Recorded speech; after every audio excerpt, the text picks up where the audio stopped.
Hello, and welcome to Outnumbered the podcast. I'm Audrey. And I'm Bonnie. We are experienced moms to a combined total of 19 children.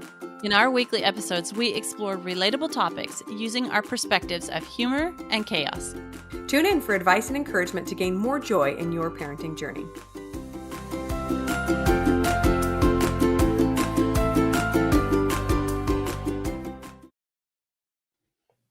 Welcome back, friends. We are here with another episode of Outnumbered, and we are super excited to talk to you guys today about confidence, and not just teaching our kids, which is usually the first thing we think about when we have a characteristic that we want our loved ones to have, right? But teaching ourselves, learning how to have more confidence ourselves, which I think it's very easy to let go of some of your own self-improvement as you become a mom, because your little minions like to take up all your time. So this is going to be a fun one.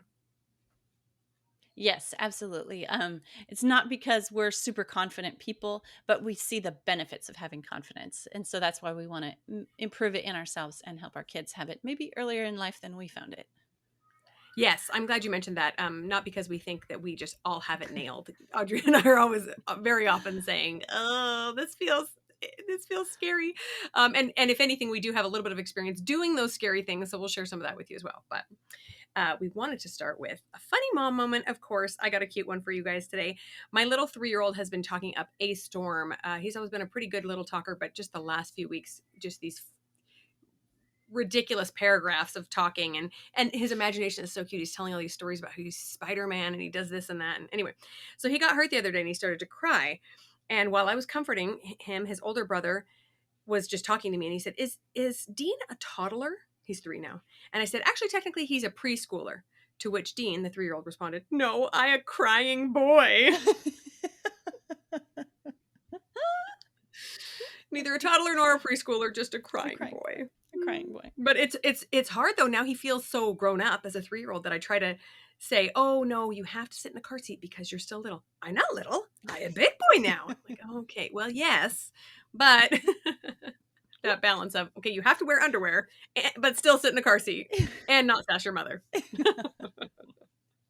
Especially not sass your mother. I know. Yeah, for sure.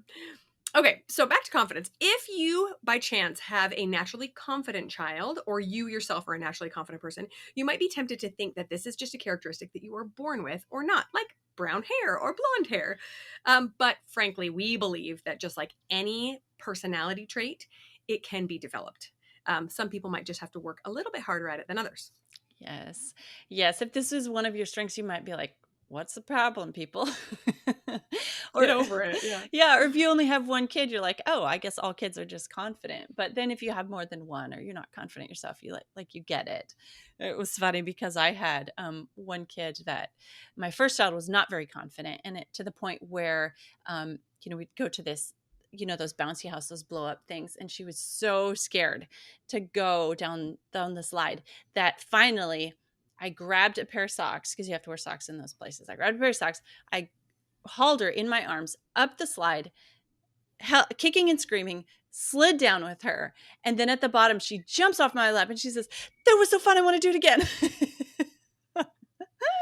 Totally. But that lack of confidence. Then, and I have another child who, the first time they ever went down an escalator, granted, we live in the country. So, it was like, I don't know, maybe 4 or 5 before he ever saw. You're the country bumpkins going to the mall like, yes, I know. It's like embarrassing.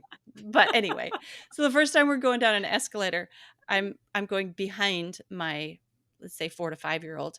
And I see them, and they're first, they're on the escalator, and first I see them take their arms off the side and they hold them out to the side for balance. So they're like balancing, it's this cool thing. And then I see this little leg come up in the air. So they're standing there on one foot with both arms out, and they're like, woo, like flying down the escalator. I'm like, okay, this one is a confident child. Yeah. Yeah. And it's so interesting. I'm sure we could talk about this in regards to birth order too, both in my family of origin and my current family. The oldest child is one, I don't even know that I would say that they're significantly less confident, but definitely more reserved, especially in situations with strangers. And the next one, side note, I'm the oldest. That's how I was growing up. The next one is like just out there and balancing on escalators and talking to any strangers. My boys, my oldest would have the next youngest come into the store with them to buy something at the counter because he didn't want to Yes. run the risk of having to talk to a stranger. So it's so Yes. interesting how they just come packaged that way. Yeah. Chances are good, even if you're super confident person, even the most confident person has areas that they're not as confident in. Like if you're a stay-at-home mom, you might be super confident in how to make dinner and put a baby to sleep and all those things that you have mastered. But put you in a boardroom, negotiations, legal terminology, you're going to be like shaking in your boots. You're like, I know nothing here. So I think just naturally we all have areas where we're more confident and less confident. I don't really know of anybody who's like so confident that they can just walk in any situation and say anything and do anything and succeed. I think the only people that are accurately described like that are maybe sociopaths that are habitual liars and can Oh go into any man. situation and just play it off. So that's probably a good thing that we know our limitations and know that we don't know everything. And so the situations where we feel the most comfortable is probably where we're going to feel the most confident. When I looked up the definition of confidence, I found a couple of interesting words. Words like certainty, faith, reliance, and support. And I thought those were interesting. So today we're focusing on confidence in ourselves, or in other words, faith that we are capable of doing something. Isn't that a cool way of thinking of it? We feel confident when we have faith that everything's going to go the way we expect, right? We get in the car after what I've been driving for 25 years or so, and I am confident that I will get to my destination without problems because I've done it so many times. I have faith that I am totally capable of driving this car without problems. Um, and when you think about it, it seems easy, right? We should have confidence, especially in anything that we have done before. It's just faith in ourselves, but it's maybe not always that easy in practice. Oh, yeah. Yeah, that's so true. There's so much that gets in our way of our feeling confident. So really confidence is an internal thing.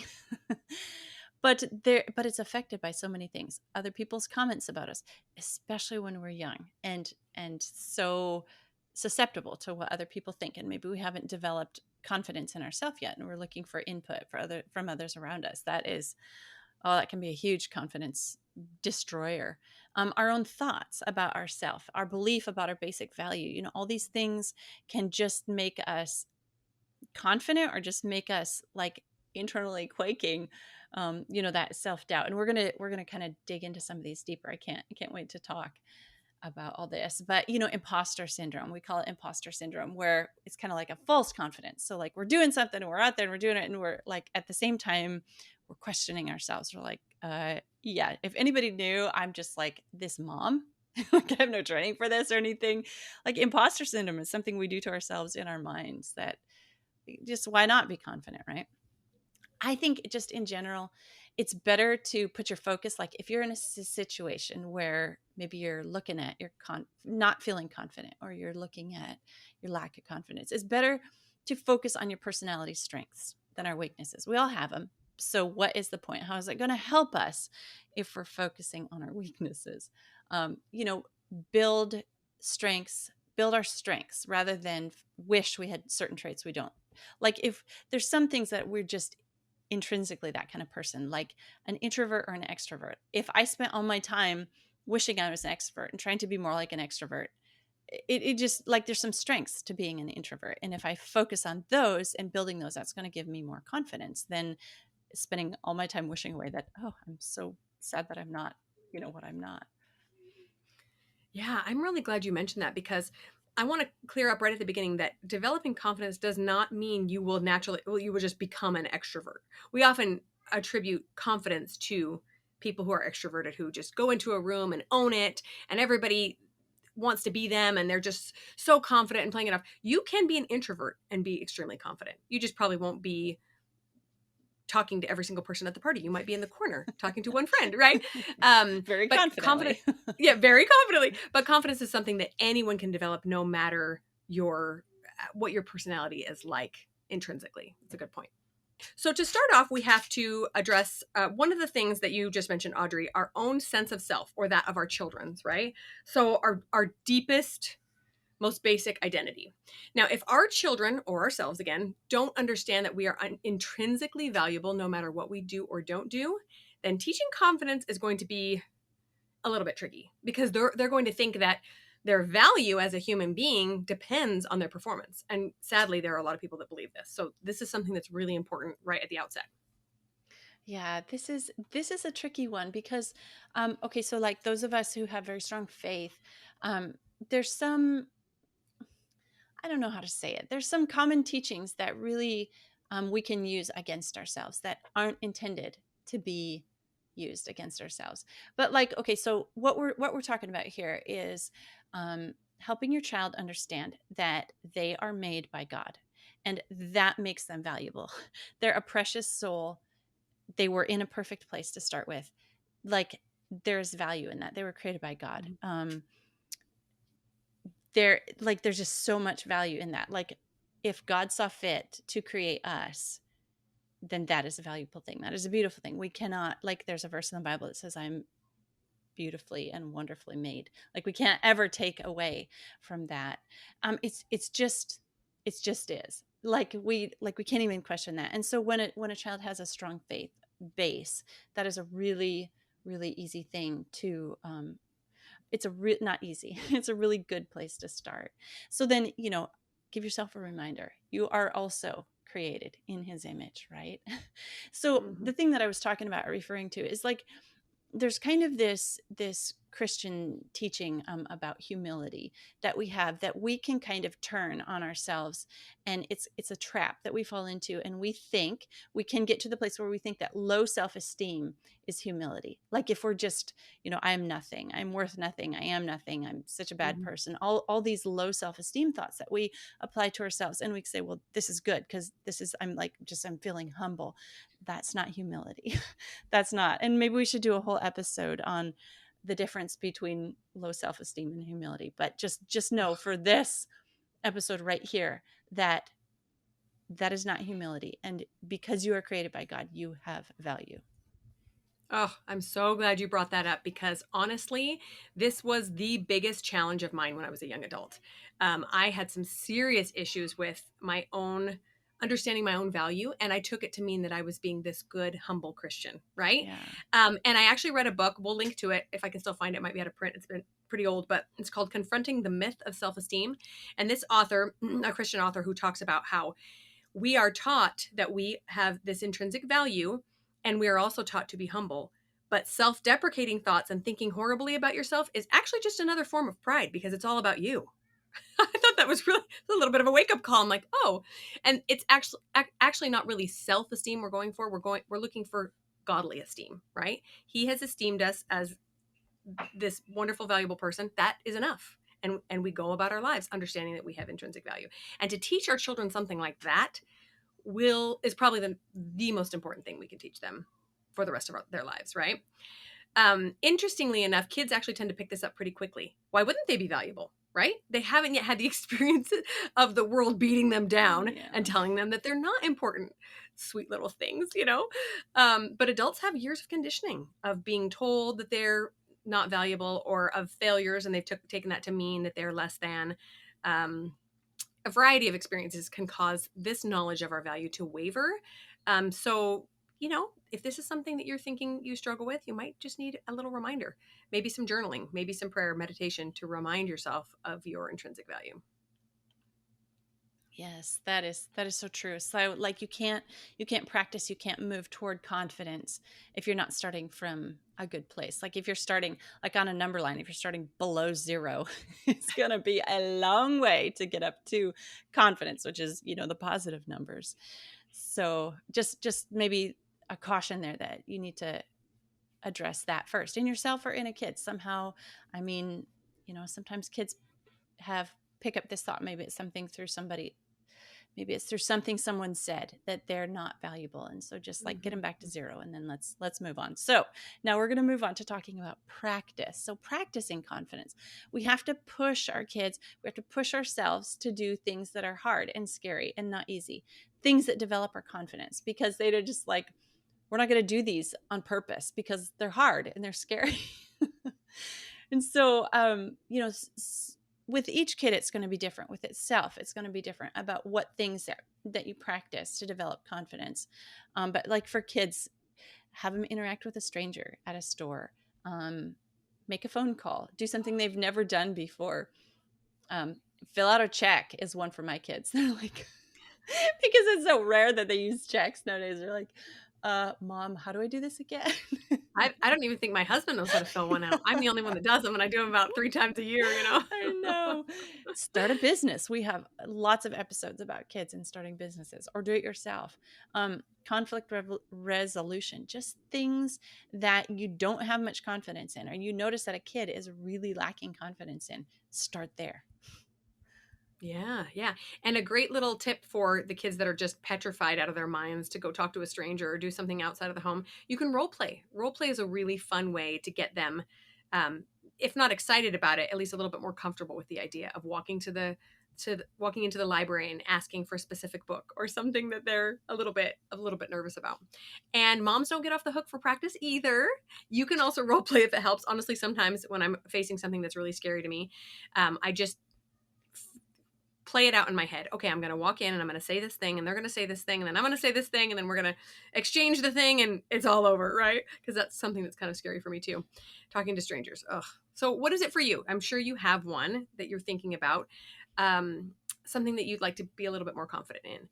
A few examples: public speaking. Anybody have a terrifying fear of public speaking? Teaching a class. That's kind of like public speaking, but just smaller, right? Sharing a skill with someone. Like maybe there's just, maybe you have a goal to get better at standing up in front of people. And you could start by sharing your skill of sewing, for example, with some of the neighbor kids. And then you could reach out to some of the moms and ask them if they wanted to come over. So building it little at a time. Again, building a business, great one for adults as well. Or getting a new job. That can be a scary one, especially if you've been out of the job market for a while. Even just making a new friend, right? Talking to strangers again, or traveling to a foreign country can be scary. Learning a talent, any number of things may have been on your to-do list or your bucket list, but you're just a little bit afraid to start. Pick one. Yeah. Yeah.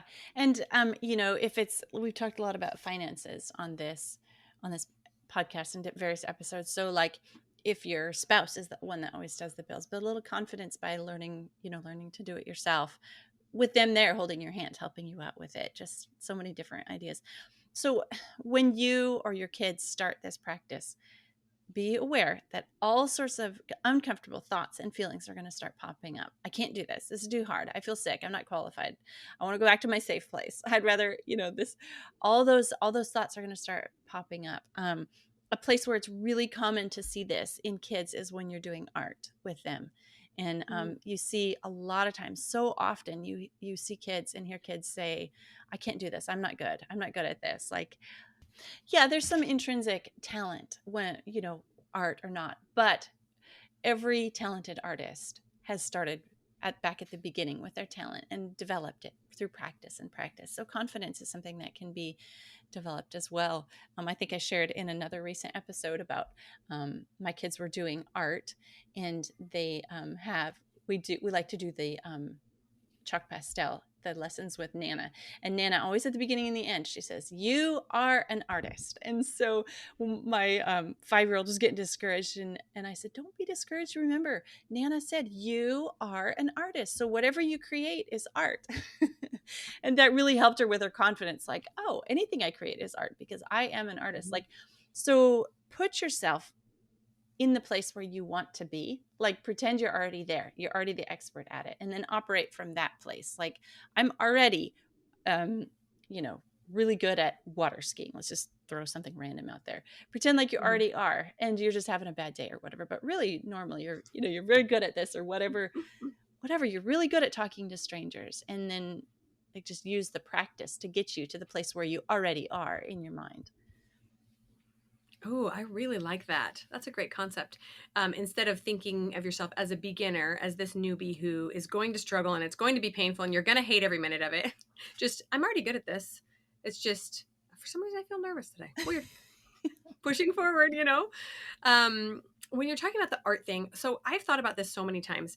Children are, until probably, gosh, maybe age 7 or 8, are just so open to doing new things, right? Want to try to build the Taj Mahal out of popsicle sticks? Yeah, Yeah. let's do it. Yep. Want to try water skiing? Sure. Climb a tree? Okay. Like the sky is the limit. There's nothing they can't do. And only through experience, and of course, usually nasty comments from other people sometimes weigh in, they start to realize I can't do everything. And I mean, yes, physically we can't. There are some things physically we cannot do. But when that window of possibility starts to shorten, get smaller, it's a very sad thing to watch unless we are there prompting them. You can still try this. You can still try. And by being an example of it, right? So as adults, like how many times have you met someone and they've said, especially the fine arts, oh, I don't draw. Oh, I can't draw. Oh, I can't paint. Well, no 5-year-old has ever said, I can't paint.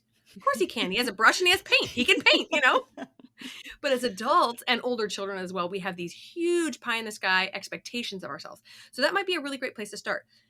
Get rid of those, lower your expectations. There we go. The tagline again. Mm-hmm. Just knock those expectations out of your mind. There is zero expectation for you to do this right or correctly or well or expert level or however you think it should be done or that you would want it to be done. You're just doing. And in the doing comes the confidence, comes the developed skill, comes the ability to get better and better and better. And chances are good you're never going to be a world-class artist. That's okay. You could if you wanted to. But who says you have to? You can just paint because you like to paint, or you can just public speak because you like to speak in public, not because you're the best of the best. We can just do it and build confidence because we want to. Okay, so finally, this is where our beloved thought work comes in. When we start to take a closer look at the thoughts that we're allowing into our mind and maybe kick some out or change some of these thoughts so that we can gain this confidence a little bit more easily. So, how we teach ourselves and our kids to reframe these thoughts into more helpful thoughts is by choosing something that is still believable, but is maybe a little bit closer to our goal. So, for example, we were saying, oh, thoughts like, I can't do this, or I feel sick when I try this, or I'm no good at this, right? Pay attention to those thoughts and try to reframe them in just a slightly different way. So, something that is hard, you could choose to think, this is hard, but I can do hard things. I pushed out babies. I can do hard stuff, right? Or, oh, I feel sick to my stomach. That's interesting. I guess this is what a flood of adrenaline feels like because I feel like I'm kind of in a fight or flight right now. This is what adrenaline does. It makes me kind of tingly. It makes me a little bit nauseated. Huh, interesting, interesting. I bet this will lessen as time goes on. I bet this will not be as strong the 5th or 10th time that I do this, right? To just be really curious about this. I'm learning new skills, right? Say you are picking up painting. Oh, look, my painting doesn't look anything like the one I was trying to paint. Oh, this is what it looks like when I'm a beginner. Cool. I'm learning new skills just like this lady did when she was starting out, right? So these believable but much kinder thoughts to yourself that allow for progression and allow for a development of confidence. Yes, it is. Confidence is all in our mind. So we can help our kids by overcome their fears just by helping them with their thinking. Isn't that amazing? So they can go do physical things just by changing the thoughts in the mind about it. That's just fantastic, fascinating to me every time I think about it, that like I can move physical objects with just by changing the thoughts in my mind. It's pretty interesting.